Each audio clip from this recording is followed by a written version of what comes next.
Nobody knows the trouble I've seen. Nobody knows my sorrow. Just be a jerk and put one of my own stickers on my cup. This. I'm a super procrastinating type of person.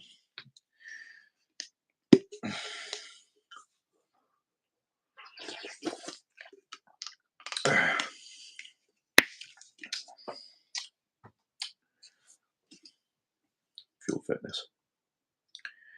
Since nobody's in here. Oh, perfect shaker. Oh, hey, somebody's in here. Woohoo! I was all by myself. What was going on? Oh yeah, I'll try and remember that concept that somebody had sent me. They had asked a question about hardening tires. What's going on, man? And I'll try and address that a bit later. I also have sent out corresponding with somebody working on another sponsor for the channel. So we'll see. It's it's difficult. Um, I don't like asking for things. I don't like being that guy. It's tough. We are in a sport that it doesn't require sponsorship, but it definitely helps. If you have something to offer, if you know people, it definitely will do you right to have some sponsors and try and do right by them by putting their name out there, tagging them, and everything we've kind of discussed before. But it's still uh, when you send an email or whatever, it's tough to for me to justify it. Like I have a platform, that um, it's kind of nice to have. It makes my voice a little bigger than maybe somebody else's. But I still feel uncomfortable because I don't like asking for things. I legit like my whole setup racing is so I don't have to ask anybody for anything. I load my entire trailer myself. I unload it. I do all my tires myself, even my lift for my cart, so I don't have to ask for help. But oh, nice. Yeah, I'm super jelly, and I know that it always comes up, just like, oh, you can come down south and race. It's just like, ah, but then I'd have to get my stuff ready, and then I am. I don't want to say I'm far behind because it is only the beginning of February, but I did start to tear down the Recon because that I got to do some videos. I got to do bearing replacements and all that. I also am debating when I'm going to tear the Recon completely down to chassis, and I'm probably going to sand it down and just do paint. I know that somebody had mentioned that there's powder coaters around me, but I have to be very.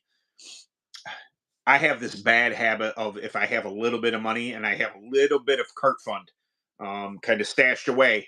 I have this really bad habit of making poor decisions and spending way too much money up front, and then finding myself in a pickle.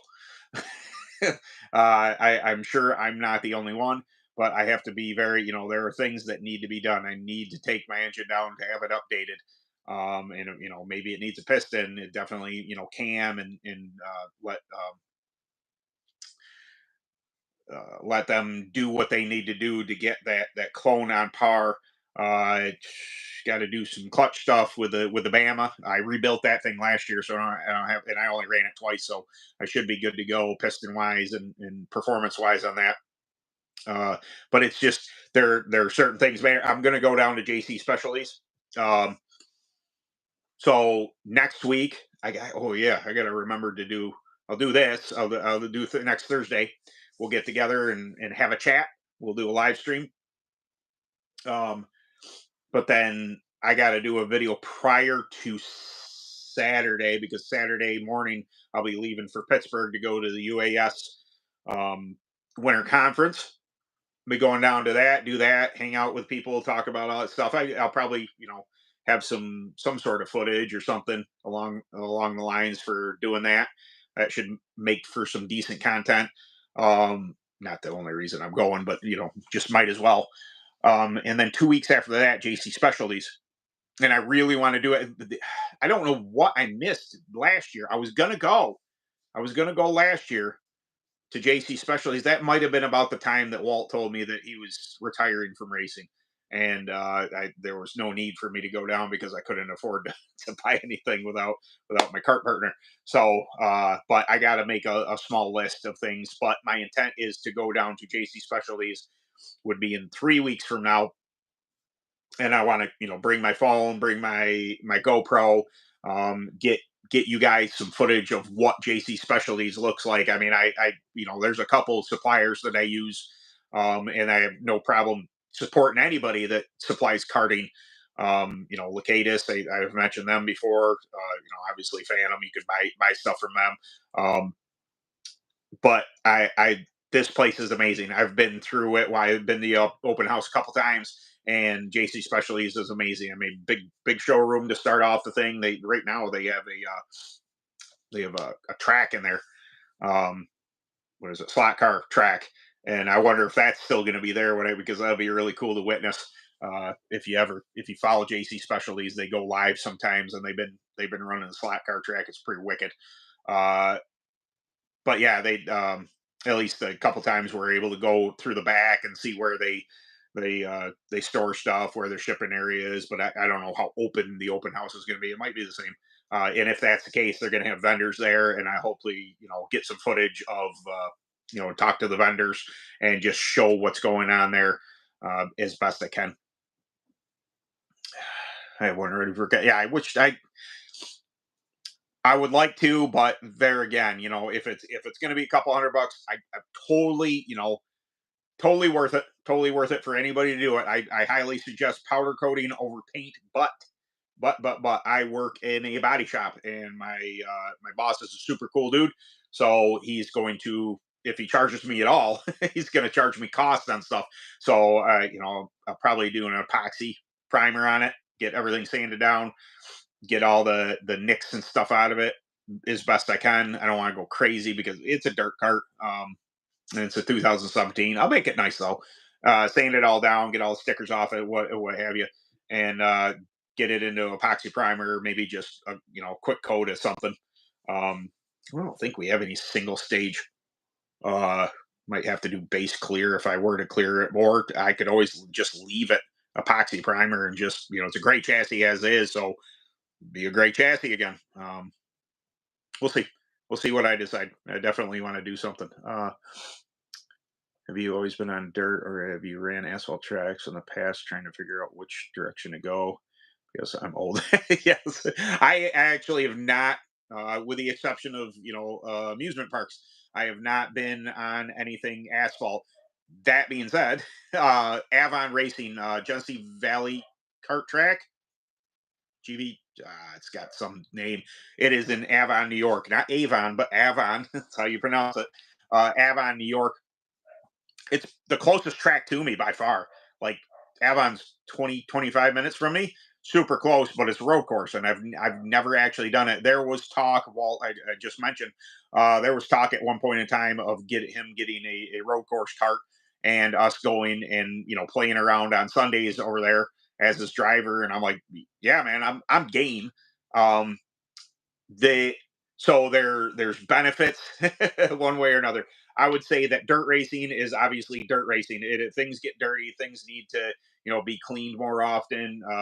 But there's more room for error in dirt racing, being from an older perspective. I mean, I'm going to be 48 here in a couple months, so I'm not young, I'm not old yet, but I also know what hurts.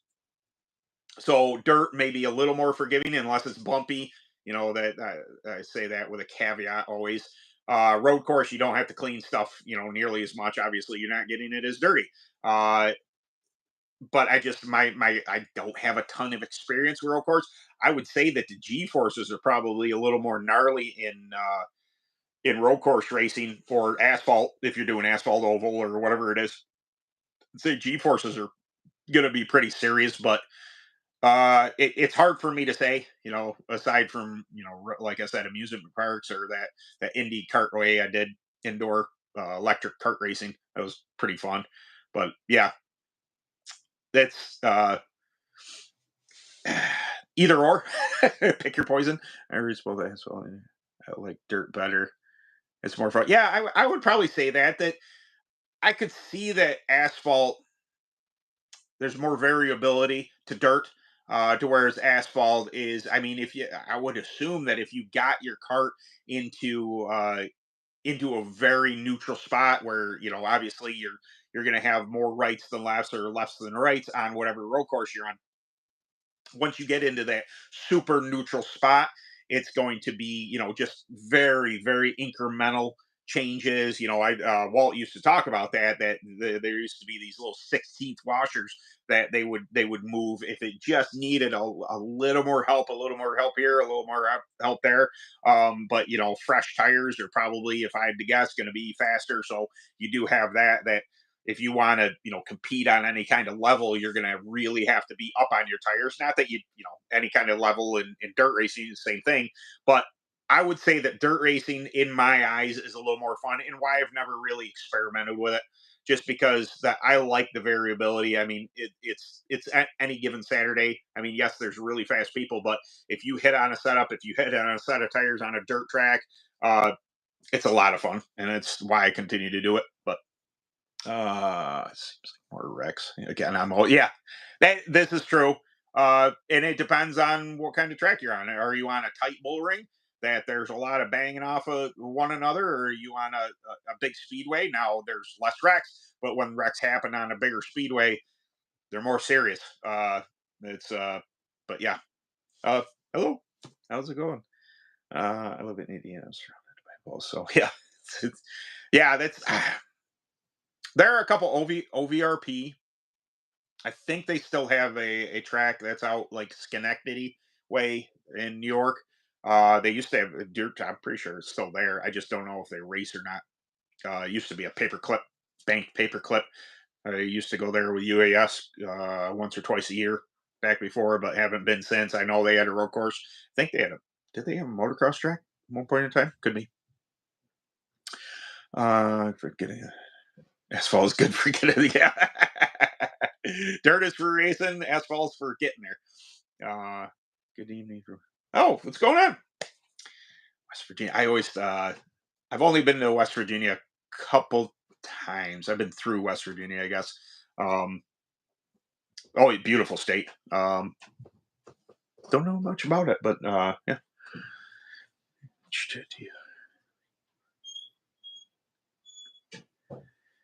I Ooh, that's a good question. Do I like more of a paperclip type track or true oval? Uh, True ovals allow more speed, but a true oval also allows a one lane type of. So does paperclip though.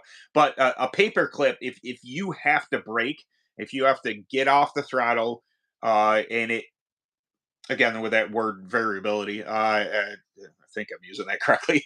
Uh, it might separate a little bit more.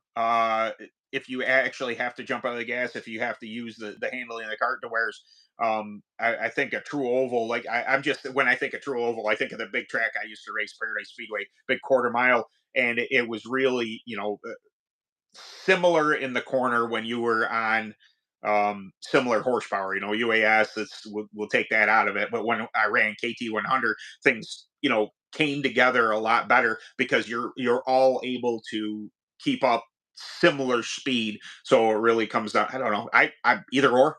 I like big stuff. I like big stuff on the open. For obvious reasons, I run a two-stroke when we get in the pipe. It's serious. I really really enjoy that.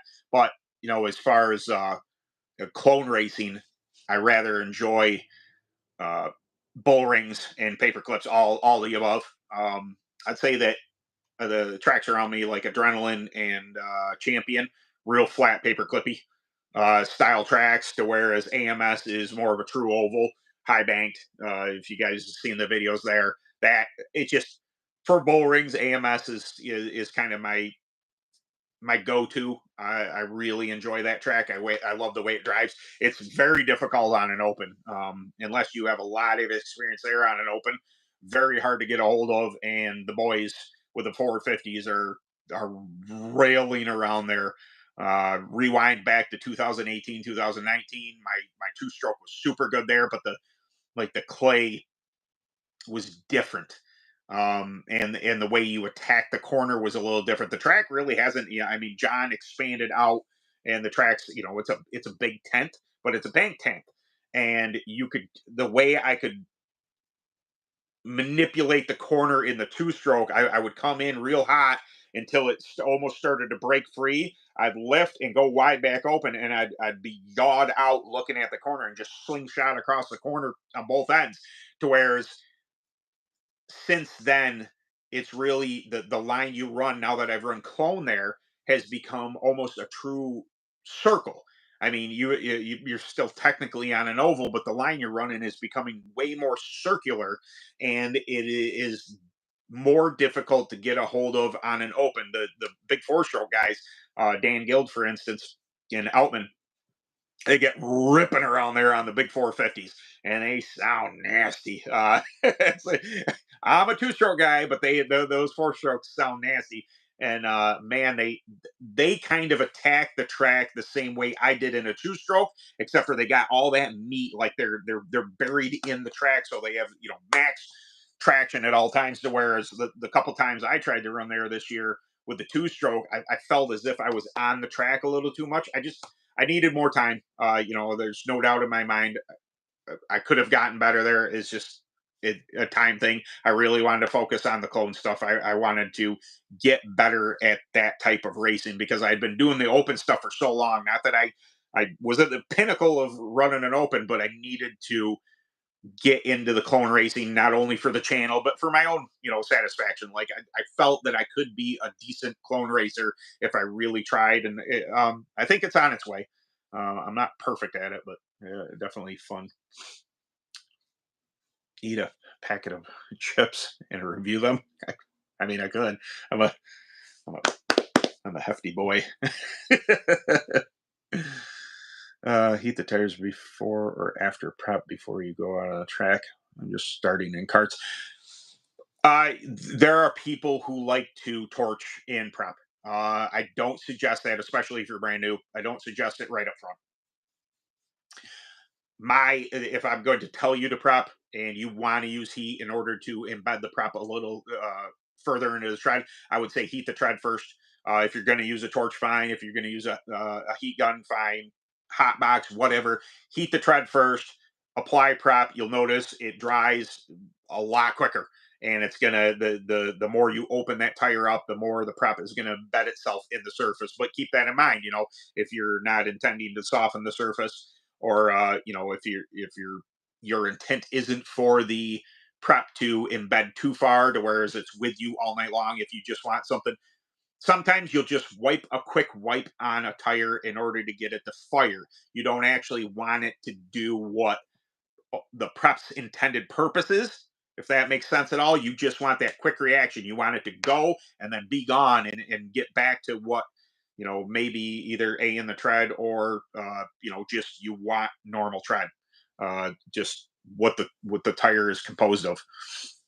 So there's that. I mean, you can heat after, you can torch in, whether it be a heat gun or anything. You can wipe a tire, put it in the hot box. It's all relative. But if I were to say something, if you're new to it, I would warm the tire up, wipe it, and it's gonna allow that prep to embed itself a little further, and hopefully get better results out of it. What's going on, man? I am doing well. I'm doing well, except for the snow. Well, I say snow. You know what I woke up this morning was ice. Uh, Matter of fact, I'm trying to remember later. I'll put it on this channel. I don't care. I was at work and I was bringing in these ice covered cars, and I was kind of pushing on the hood. It was just a sheet of ice, and it wasn't the best footage, but I was holding it, and I pushed the whole thing off, and it went onto the floor, and I went for the boys. So I do like, when people pick up big things of ice and throw them. That's every time for the boys. Yeah, that's stuff I do. I was trying to do the roof too, but that didn't work. I have to remember to do that. But in general, I'm a happy type person. I don't get me wrong. I'm bummed out sometimes, but in general, I'm usually doing a okay. Uh, I try not to let stuff get to me, and if I do let it get to me, it's not for too long. I shut that stuff down. It's worthless dwelling on stuff. Let's move along. Maxis pinks and blues are the big tires. Yes, the Maxis pinks and blues. Yes, Maxis is an extraordinarily fast tire, especially down south. Harder, faster tracks. They're arguably the tire of choice. I they're a tire. It's the preferred tire. I'll put it that way. Down south, yes, there is a process, and I've been meaning to do a video on it, but honestly, what it comes down to, my experience isn't exceptional with Maxis. I've done a little bit, so there's just for me that I don't get to run them that often, so it's hard for me to keep up with it. But yes, there is a process. There are date codes. There are how fresh they are, what freshness is good. So, to my understanding, you get a set of Maxes. Now, I'm not quite sure if you prep them first, if you roll them internal first, or if you cut them first. But I would assume you would cut them to whatever tread depth they want. I'm not saying you have to do this. I'm just saying what I've heard. So you would say, you want a 40,000th tread. You're going to put it on, you're going to cut it, take those tires, you're going to prep them internally. Now, you could also scuff them and get that, or you cut them and then scuff them. But there has to be a scuff session put into them in order to start the process of getting them fast. And then there's re rolls and this and that. It's just it's not anything I have experience with. So I've been meaning to. I have this concept of getting somebody like Chris Harris from Track Tack, getting him on like a live, or maybe not even a live. Maybe if I just do this, if I have him and say, Chris, I have a brand new set of Maxes that I want to run, or I have two sets of Maxes and I want to run. I want to run, whatever series it is. What is the process? How do I start? I really would like to do that video. I just haven't gotten to it. Like I said, I'm pretty good at procrastinating. If you guys don't know, you could talk to my wife about it. She will back me up on that statement. It's been in the back of my head. It's also, I don't want to bug Chris. He's a busy guy. He does stuff, so I handle whatever I can. But yes, there is a process to making Maxes as fast as they possibly can. Now that being said, coming from a guy up north who occasionally does run Maxes, what would I say? I would say get them, get a good scuff on them, whether that be on track, whether that be on your tire surfacer, get that mold release off the top of them. If you're gonna internal prep them, cool, do that. Roll internal prep on them, and then what I've heard coming into a race day, maybe something not super aggressive wiping. We'll say Ruby, well, track tack Ruby, for instance, just like a wipe or two a day, something that's not going to completely drop the durometer below where you want to go, but it's going to give you a good base when you show up to race day. It's tough for me to say. I don't want to speak too much on it because I don't want to point you in the wrong direction. Best bet is going to be if anybody's willing to help you at your local track, say, hey, hey man, what is your process? How many sets of tires do you run? How often are you wiping them? Are you re-rolling these, after a couple weeks? Or it's very difficult for me to say for definite because I don't know because I don't need to know up here. I mean, basically we have Burris tracks up here, or we have open tracks, which end up being Vegas for the most part. Doesn't say always, but for the most part, that's usually the case up here in at least New York, Pennsylvania ish area. But you can Maxis and Reapers and stuff down to Hunterstown. Uh, the game and the sorry game. Yes, and it's tough that hold on a second. Let me scroll down. Rusty. I wanted to address you personally. It is tough because I think how do I say this? Regular Saturday night racing is not the same as your money racing. If you are going to state races, if you're going for big money races, they got 1,000 to win, 5,000 to win, this and that. That tire game is really, you got to be on point with that. For your regular Saturday night racer, I don't believe this to be true. I don't think you need to be walking into every event with certain date codes and certain wipes and certain this and certain that. I think some people make it out to be way more complicated than it need be. Like you take a Burris tire for instance. I don't roll anything internal. I give it a good surface, um, and then it waits for race day, and then race day comes, and I wipe whatever I think the track needs for that day. That's honestly the same thing with a Vega, with the exception of I do roll a Vega, and I only roll a Vega yellow once. I roll whatever it is. I have a specific blend that I like to put in my tires for certain circumstances. SSA grape and uh, BTGP red are excellent. An excellent choice of those two combinations on the inside of a Vega yellow, but I only do it once. I roll them once internal and then take same thing, have it nice surface, whatever it is. And then when it comes to race day, I do my wiping race day or maybe a day before that. I just spoke on Maxis. I don't have a ton of experience with it, but the same. Like I don't know enough about the re-rolls and this and that to be doing that. And Reapers are just difficult to me because I haven't run them a ton yet.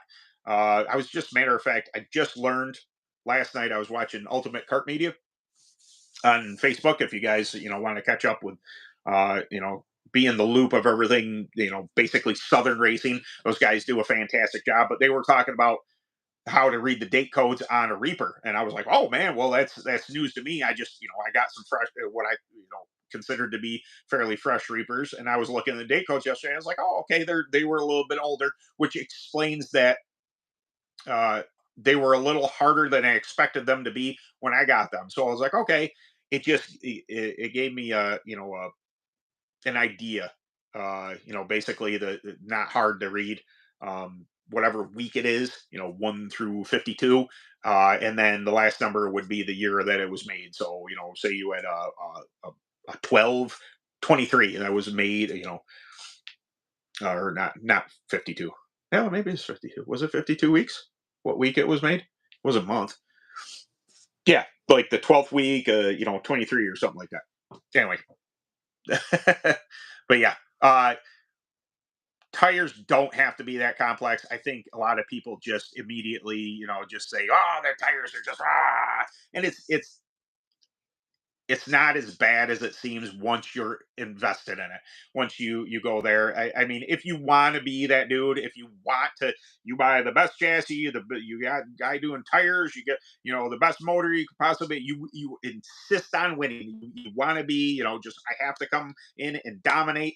Yes, it's expensive. Yes, tires are overwhelming. Yes, you got to have a ton of knowledge base there, but for a regular Saturday night racer, I don't think it's necessary. You could still be competitive. You could still pick up wins without getting just, black better team term balls deep into tires. I just think it's unnecessary. Uh 75. Ah, nice. 75. What's going on, Bill? Sorry guys, I get behind on the comments here and because I don't know if any of you know that I like to chat. Uh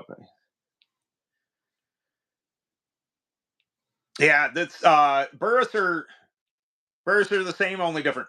Now, I would say that Burris are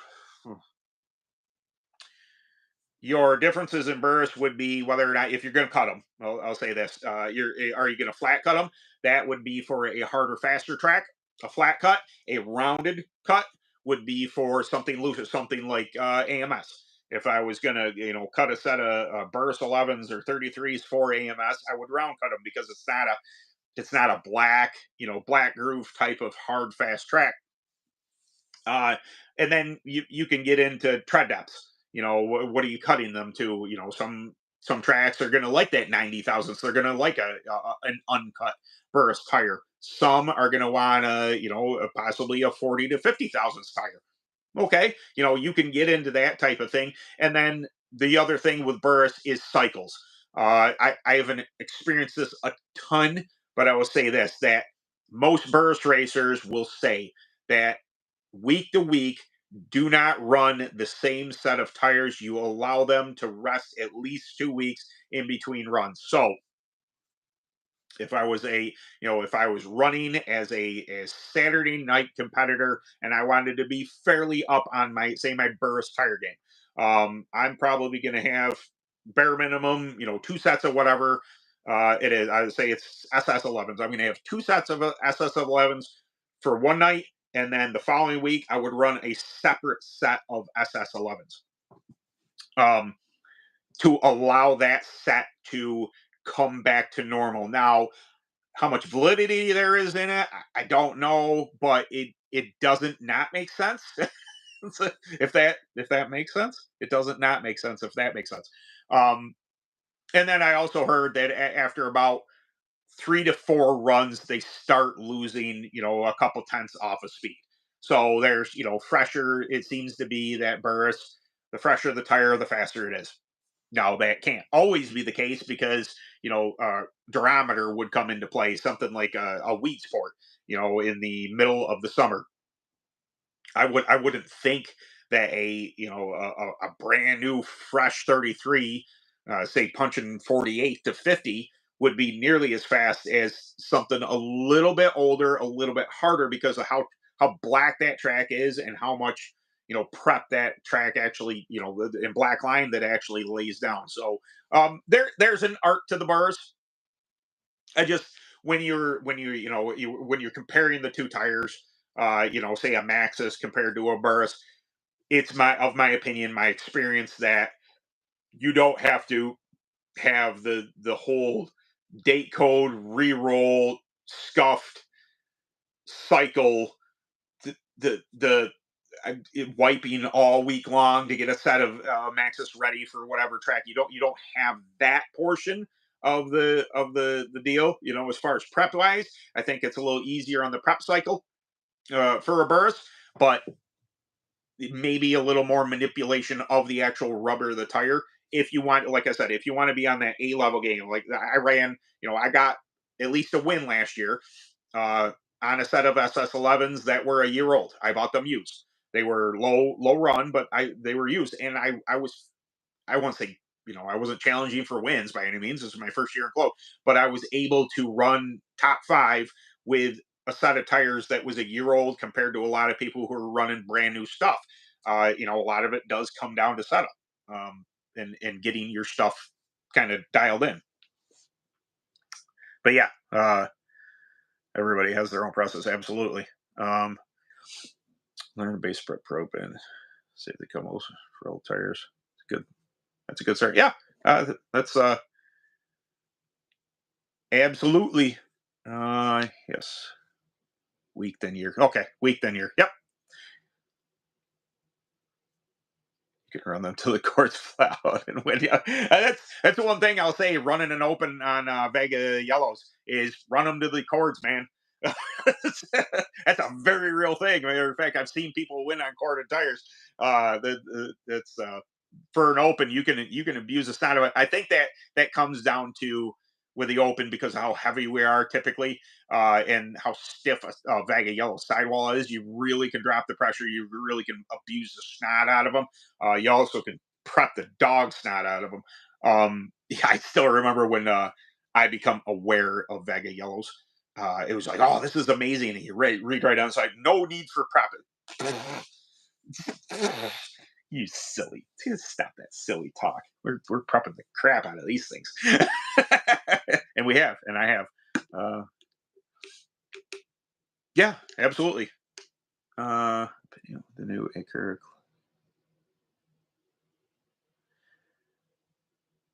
clone cam rule, is the new cam better for top end RP? I think so. I think because you can twist them harder.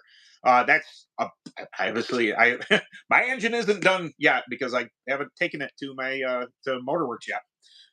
That has to be done. But I think that you're able to turn the engine more RPM with a Seal 4 cam. So I would assume that it's debatable. And I see everything. My knowledge goes back to two stroke, so it's tough for me to kind of mix the two. Because if I put more gear to something, it's gonna light up the bottom end faster, which would just give me better low end getting it up off the corner. But if you can turn more RPM, that would favor a higher. I'll say I don't know, just because I don't. I will find out. I will say that if you can turn more RPM, it's probably going to be a little better for me because I am a bit heavier. It's not that I can't make weight. It's just I have a ton of left because of my weight, and it's going to be interesting to be able to twist the clone a little harder this year. That'll be fun to find out. I do have to remember though, because I'm probably only going to be able to afford to update one engine, and I have two clones that if I ever have to switch clones, and I'm turning the new um, the clone, cam clone, yeah, a little bit harder. I'll have to remember to take gear out of the other one as to not turn that too hard. I don't even know I don't know if it's a couple under RPM or anything like that. I really haven't. I gotta talk to Kyle and to Mike about what they found on the dyno, what works better. It may lend itself to somebody like me who tends to be a bit heavier um in whatever class I'm running. Although I think I made 375 with no weight on the cart last year. So I mean, I say I'm heavier, but it's more of me being able to move weight around on my cart type of heavy, not so much being too heavy for the class. Uh just my opinion though. Who do I recommend for rebuilding motors? Motorworks are my engine peeps. They are in Shingle House, PA. Uh, Mike and Kyle Pease. They are my engine guys. I think Mike does the engines and Kyle does a lot of the machine work, but I'm sure that Kyle's proficient at building motors as well. But Motorworks with an X, they are my engine guys. Super people. I know it was my first year in clone last year, but I ran against all different brands, there whoever motor builder against whoever, and I didn't ever feel that I was lack of power. It was definitely a tire thing, a handling thing that put me behind, but never once did I nab the throttle and think, oh man, I'm being out horsepower by somebody. I think that Motorworks makes really good power. And I didn't fear going to the tech shed either. They definitely build it legal. So at least they didn't give me that. I finished up there in a couple of races, and I was up over at the tech shed. Never got torn down, but they didn't seem to indicate to me like, oh, you don't want to get torn down. Like I was legal beagle, and like I said, I felt as if I had as much horsepower as anybody else. It's a little bit to adapt to going from say 70 horsepower that the Bama makes down to that. So but I get it. Like if you feel like your engine's ripping, you can feel that. You feel it. You can feel even at a lower horsepower, you can feel the difference when your engine is hitting the RPM just right, and you're pulling into the corner. Awesome. Yep, definitely. You're on super heavy or sumo. Neither actually. What would it be? Would it clone heavy? Uh, the thing is I could probably run sumo because last I knew, at least tracks up here, Pennsylvania area, like if you were gonna run super heavy or sumo, the human being has to be over 200 pounds. Well, I'm over 200 pounds. It's just I spent so much time on the open running, anywhere from 400 to 440 pounds that uh, running sub 400 is weird for me. But the cart's so light, minimal body work, and they just made an adjustment up here. I think they put think they put clone heavy at 375 now. Now I know that down south, like you know, a lot of the heavy or the pro clone classes are 390, which would, you know, I could throw a little bit of weight on my cart. That's not a problem. Um, no big deal there. But yeah, yeah, 370. Okay, it's heavy. That's it's normal for me. Okay, it's not heavy. That's normal. Like that's light to me. I did it. You know, the KT100 when I was running that, I was running about 375, 380, somewhere in there. But I had weight on that cart in order to make it handle. It was the same cart. It was the same Recon. Uh, I just peeled off the KT100, put a clone on there, and went racing. Uh, Cart behaved well all year long. I did get down into the, like, at this particular track, AMS, you can run a lot lower cross, and I got down into the you know, almost mid 50s on cross. It didn't love that, so I came back up a bit more, and it spun right up. I know that, you know, it's when you go down south, it's just like, you know, basically bury your cross as much as you can. You know, get your right front all the way down, left front all the way up. But up here isn't always the needed outcome. There we just don't have the type of bite. It's a different type of bite up here. Our tracks bite up, but it's a soft bite, so it just doesn't behave the same way. I mean, if you can try and run, you know, 67 to 69% cross up here, you can try it if you want, and you might be able to make it work. But chances are lower 60s, higher 50s. Some of these tracks works just fine. A little more forgiving. It opens up that tire window a little bit. I think that, it's my personal opinion, when you get into the super high cross, that window, that tire window seems to, you know, shrink right down to where you got to nail it, you know, within a couple points on the durometer. Just my opinion though. uh Heavy is sumo driver 225, so I'd have to put a bunch of weight to be 225, or sumo heavy 225. Yeah, no, I'm what I weigh in it. Oh, it's which if I weigh in the morning, I'm 218. If I weigh myself at night, I'm 222. It's happened like 3 times in a row. Every time I've done it, I'm like, all right, I guess I gained 4 pounds during the day. I can relate, but most run heavy. I tried to run 350, which would be a medium class. It Once you're up to speed, it's fine. I can tell you for a fact that that 25 pounds there that you're giving up is legit on restarts. They just go, and it's just like you can't do a damn thing about it. It's like, oh, well, later, guys. Have fun up there, I guess. Yeah, yeah. That's I found that the only time I had to get crazy on lead was it the Jawa? I had a Jawa at one point in time, and I had a crap ton of lead weight on it just to get the percentage right, and it put me. I was, oh geez, it was like 485. I think to get it scaled out, I was like 485. I had a UAS version of the Recon and had the Jawa on that thing, and Jawa was fun. It's 500 cc's. You know, it went. Um, Started messing around with carburation on it, and it got kind of sideways. My buddy Tommy Volts raced it up to Paradise, and he says this thing is mad fun on that track. But I just when it comes to the open, I'm just a two-stroke kind of person. I just prefer it. It's I say lighter, but it's not that much lighter. It's just the way the power delivers. That being said, I've never actually been on a 450, so I don't know how well I would drive that either. Hey, it depends. Um, the question I got before I got on here, it's kind of on tires, or it is tires.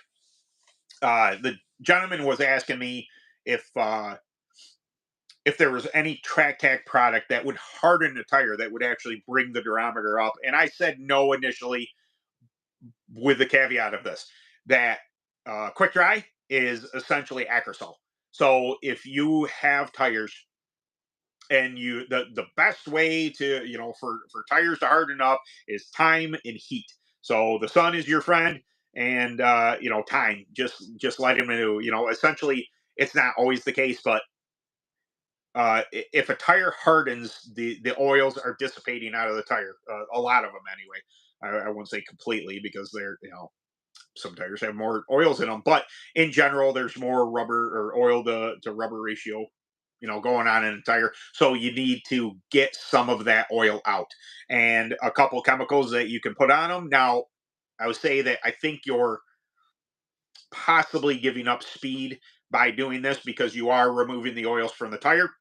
But if your objective is to get this tire to a certain diameter, because that is what is going to work, like I said, time and heat. Um, Track Tack Quick Dry is the only product that I would say would be the one that would actually raise a durometer because it's going to dry the tire out. It's going to pull the oils out. Other than that, obviously Acrosol going to be same as that. Methanol can be used to dry a tire, and also hexane. Hexane is I want to say a miracle, but if you're looking for percentage points, if you're looking to bring those points up, uh, some whites of hexane is going to do that. Now, this is probably going to damage the tire.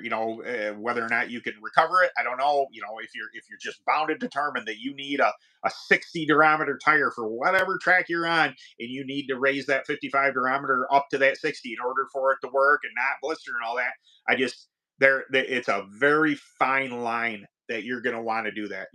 Wiping harsh chemicals on it like that is going to take its toll in the long run. Now, if you're looking, much like the video, I get the comment all the time, like, "Oh, you're wearing out your tires," and I've answered a couple times, like, it's about speed. It's not about how long the tire lasts.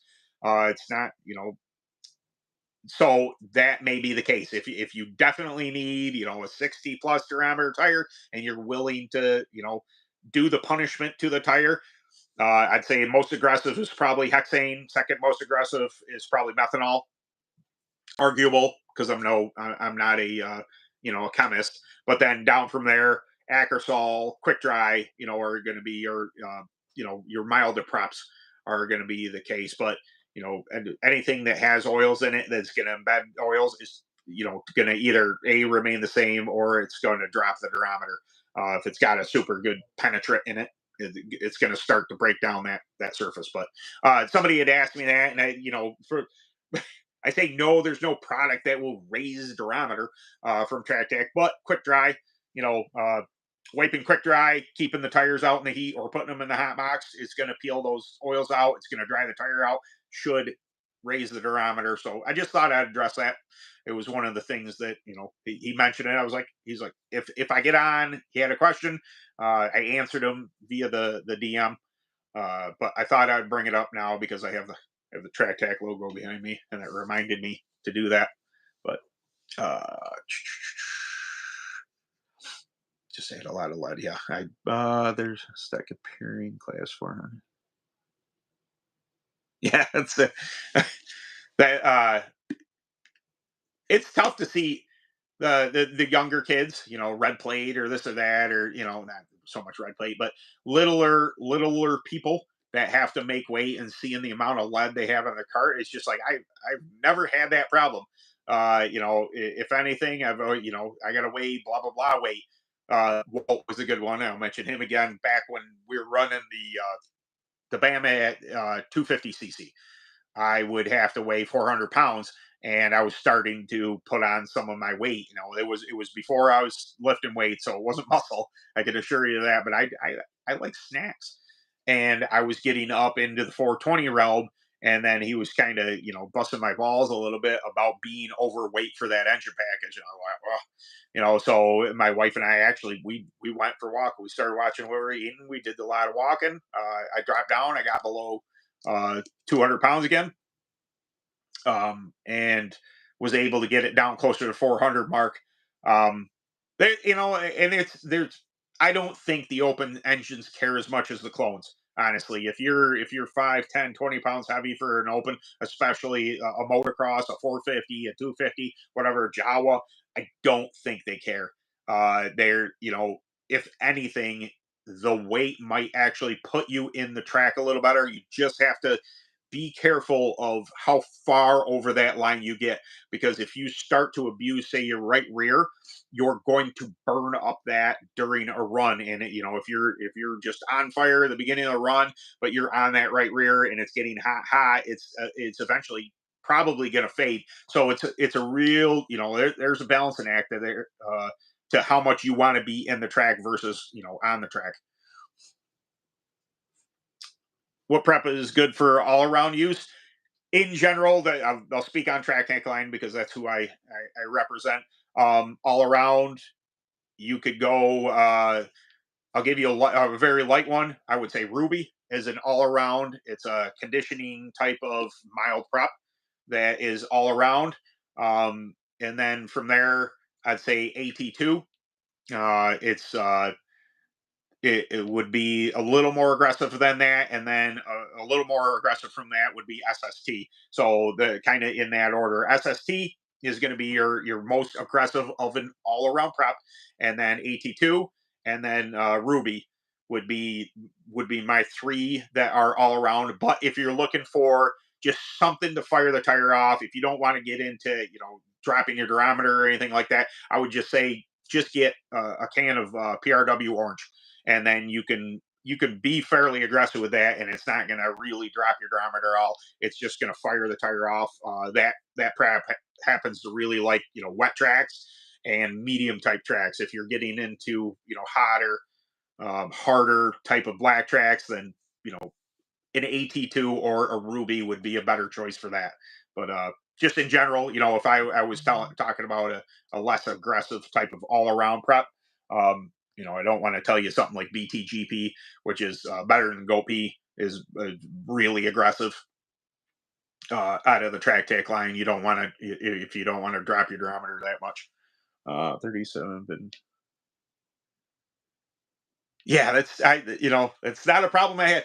I will say this, that as a teen, I graduated high school in 1995, and I was 163 pounds when I graduated. I met my wife. She was a vegetarian. I tried to do the vegetarian thing for a couple of years. I also milked cows around that time and was working crazy hours.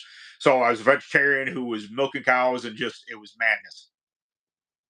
I got down to 128 pounds at one point in time when I was at the farm. I have a picture, like when I got this tattoo initially, and I was just, my wife's taking a picture, and you could see my ribs. It was gross. Uh, so, uh, and then, now I'm 220 pounds, but I've right up until my mid 30s, maybe late 30s. No, wait.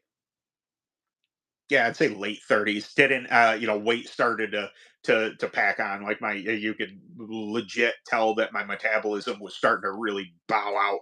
Like it had enough. Now, I one of my best friends who's down in Florida, Jamie, that dude can out eat me. He can eat me under the table, and he can't be 140 pounds soaking wet. And he's been like that his entire life. I mean, I've seen that dude take down some serious food. I'm like, I'm impressed. It's great. His stomach's half his body weight. It's amazing. But yeah, it happens. I always heard that, oh, once you get into your 30s or 40s, your metabolism is going to shut down. And I'm like, you don't know what you're talking about. And here I am, with the exception of at 40 whatever years old, 43, 44, I started exercising, lifting weights, and I know muscle weighs more than fat. I'm well aware of that, but also I don't think I'll ever see below 200 again. I think that's pretty, unless I crash course diet and get shredded, which is not going to happen.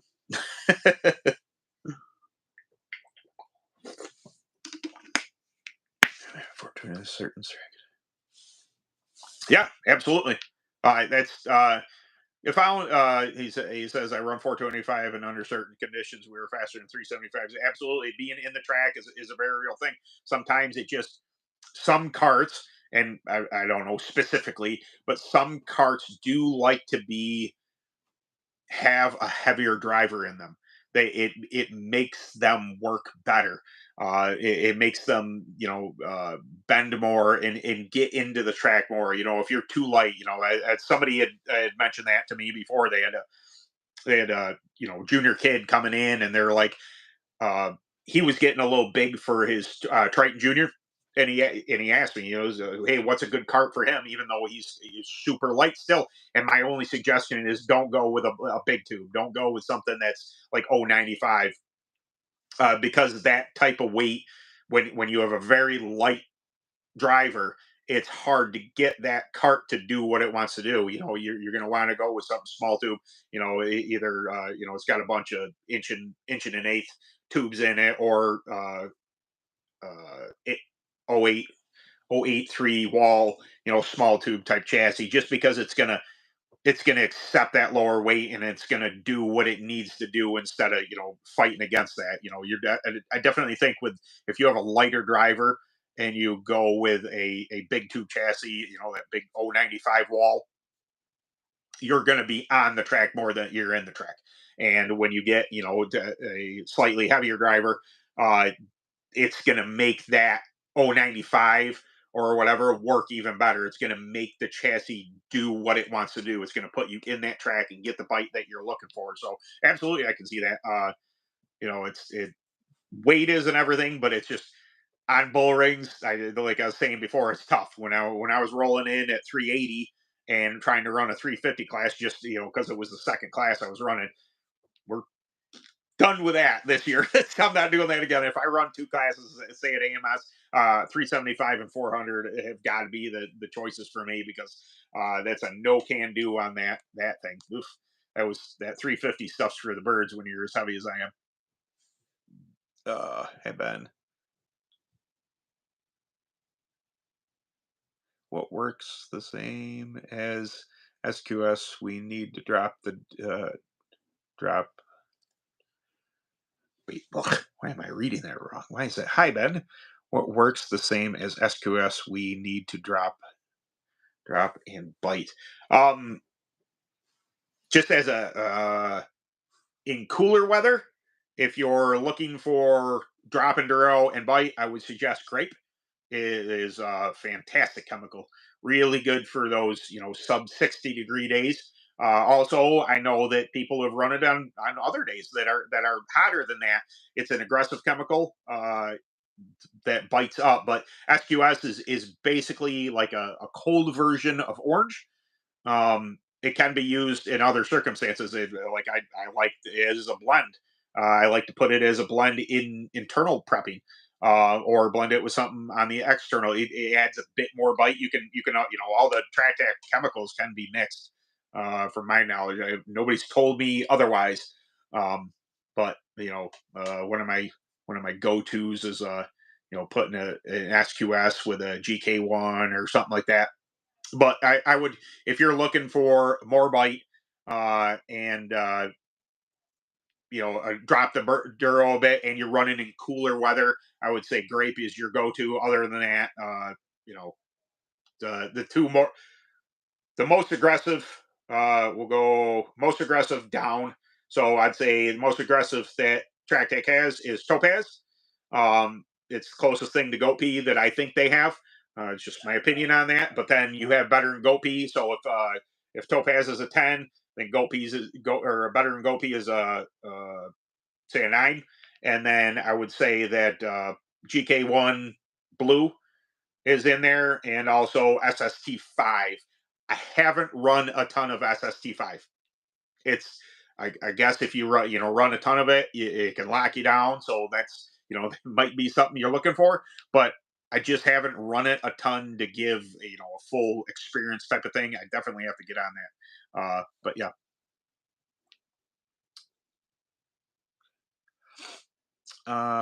Okay. What's this? SQS? I can eat anything I want. No, yeah, that's Jamie. Jamie's his name. Well, one of my best friends, Jamie. Same way, just chows and chows, and it's just like, dude. uh, sorry for the. Oh no, that's what this is for, man. Lay the questions on me, man. I'll do my, like I said. I've always said in videos that I don't ever want to mislead anybody. I don't ever want to point anybody in the wrong direction. I will do my best to give you the knowledge that I have as best I can. So no, questions and comments on videos. Questions here. That's what this stuff is for. Uh, how do you keep your tire working the whole race? Do you layer different? You can. Um, Depending on, that's again with the balancing act. You don't, if you run an aggressive prep, but you need, you don't want to drop your durometer. There's you have to be very careful as to, not let it eat in too far. Okay, so if I were to suggest to you, if you need something to last the whole night of racing, you say you come off a Saturday night, you race Saturday night, Sunday, you clean your tires at track. Sunday, I would go ahead and make sure they're nice and clean. If you surface them, cool. If you don't, it is what it is. Just make sure they're clean, and then I would start what I'll call a base layer prep. You can do this all in one day. You can do it numerous days in a row, but I would probably create a base layer prep of, take whatever prep you're going to use and wipe, 2 to 3 to 4 coats, whatever you choose, depending on durometer. The more coats typically will drop durometer, and you got to be careful of that. But I'd say a good 2 to 3 coats as a base layer. You can either do that all on Sunday and let them set all week, or just wipe a layer on Sunday, Monday, Tuesday, probably let them set Thursday, Friday, Saturday, or whatever. Once you get to Saturday, then you have something in that's in the base layer of the tread and allowing you to go further. Other than that, if you're you get a tire rotisserie of some sort, tire roller, hot box, whatever it is. The only way around that, to give yourself a base layer would be to roll internal. So therefore, the entire tire is saturated with whatever chemical you want it to be. It is complicated when you get into it, but I would say if you want a base layer prop, just wipe it prior to race day. Allow the tire to dry completely before race day, and then do whatever work you want to at the track that day. Yeah, I agree. Yes, grape on a cool night is effing magic. You are not incorrect, sir. I do love grape. It's one of my favorite ones, especially on a cool night. If somebody had reached out before and they're asking about, cold weather, some of these indoor races and everything, if you're running them, in the barns, or the ones that have come out as of late, if it's really cold, your two best friends out of the track tank line are going to be grape, and it's going to be SQS. A great base layer of grape. I mean, you can run straight grape if you want, no problem whatsoever. But if you want that grape to kick in even faster, I would say a nice base layer of grape, and then a couple wipes of SQS, and it should fire the tire off even faster and bring that grape in. Just my opinion. I've done it on cold tracks. I really like it too. I happen to agree with this gentleman right here. Uh, but we are at an hour, guys. I really appreciate you coming by. Hopefully, like I said at the beginning of the thing, I am working on another sponsor. So uh, we'll tractor Kart 63 will have Beard Octane. They're my boys. Hopefully, they stay on board this year. We have Track Tack, obviously, Burris Racing Tires, and then this unnamed sponsor that reached out. I started a conversation. Maybe we'll see. Uh, Here's to hoping. Race is expensive, and I really appreciate all the help that comes with you guys watching the videos, and those guys coming on board and sponsoring the channel. So I'll see you guys Sunday. I'll put out a video for there, and then I'll see you back here next week. But later.